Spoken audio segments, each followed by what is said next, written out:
नमस्कार. आज आपण पाहणार आहोत टॉप 5 पुस्तकं.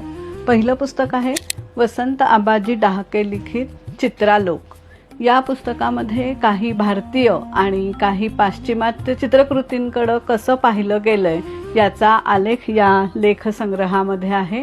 पॉप्युलर प्रकाशननी हे पुस्तक प्रकाशित केलेलं आहे. दुसरं पुस्तक आहे सानिया लिखित ओळख.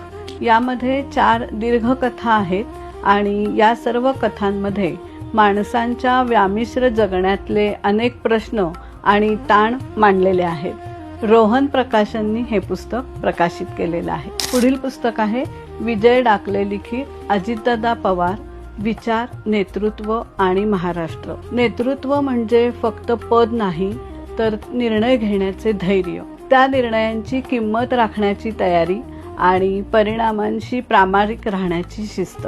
हे पुस्तक त्यांच्या जीवन प्रवासाकडे चरित्र म्हणून नाही तर नेतृत्व आणि प्रशासकीय अभ्यास ग्रंथ म्हणून पाहिलं जातं. हे पुस्तक प्रतिभा पब्लिकेशननी प्रकाशित केलेलं आहे. पुढील पुस्तक आहे मेघना पेठे लिखित डन दॅट बीन देअर.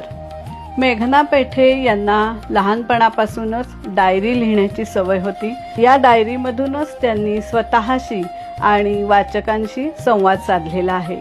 त्यांची नातीचरामी, हंस अकेला यासारखी पुस्तकांना वाचकांनी उदंड प्रतिसाद दिलेला होता. त्याचबरोबर या पुस्तकालाही वाचकांनी प्रतिसाद दिलेला आहे. हे पुस्तक मेघना पेठे यांनी स्वतःच प्रकाशित केलेलं आहे. पुढील पुस्तक आहे अशोक समेळ लिखित द्रौपदी. द्रौपदीच्या व्यक्तिमत्वामधील आजची, कालची आणि उद्याची स्त्री आणि त्याची मनोमूर्त रूप यामधील संवेदनशीलता आपल्याला या पुस्तकामध्ये वाचायला मिळते. डिंपल प्रकाशननी हे पुस्तक प्रकाशित केलेलं आहे. तर ही सर्व पुस्तकं तुम्हाला अक्षरधाराच्या वेबसाईटवर अक्षरधारा.com या वेबसाईटवर आणि अक्षरधारा बुक गॅलरी पुणे इथं सवलतीच्या दरामध्ये मिळतील. धन्यवाद.